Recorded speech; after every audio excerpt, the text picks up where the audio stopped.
আসসালামু আলাইকুম রহমতুল্লাহ।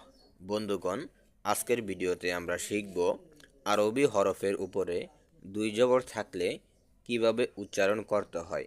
তাহলে চলুন আমরা শিখে নেই। আলিফের উপরে জবর বা জের অথবা পেশ থাকিলে সে আলিফকে হামজা পড়িতে হয় অথবা হামজা পড়া হয়। তাহলে চলুন আমরা পড়া শুরু করি। হামজা দুই জবর আন বা দুই জবর বান। এই যে বায়ের পাশে একটি আলিফ দেখতে পাচ্ছেন। কোনো হরফের বাম পাশে যদি কোনো খালি খালি আলিফ থাকে বা খালি হরফ থাকে, সেই হরফ উচ্চারণ করিতে হয় না বা উচ্চারণ করার প্রয়োজন পড়ে না। তাহলে চলুন আমরা পড়ি।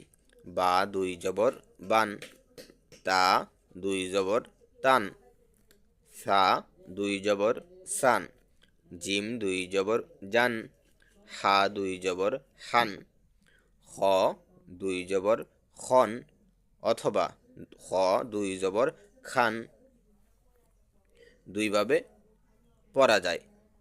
লেখার ক্ষেত্রে বিশেষ প্রয়োজনে খন বা খান উচ্চারিত হয়। ডাল দুই জবর দান, জাল দুই জবর জান। দেখুন, এই জালের পাশেও কিন্তু খালি আলিফ আছে, দালের পাশেও খালি আলিফ আছে। আমরা কিন্তু উচ্চারণ করতেছি না, শুধুমাত্র আমরা দালের উচ্চারণ করতেছি, মূল হরফের উচ্চারণগুলো করে যাইতেছি। এভাবেই আপনাদেরও করতে হবে। জাল দুই জবর জান, র দুই জবর রন অথবা র দুই জবর রান। জবর মূলত আকারের কাজ করে। আমরা যেমন বাংলা রয়ের সাথে যেমন আকার দিলে র আকার রা হবে, তেমনি এই রয়ের সাথে জবর দিলে র জবর রা হবে। এটা হচ্ছে আমাদের বাংলা উচ্চারণ।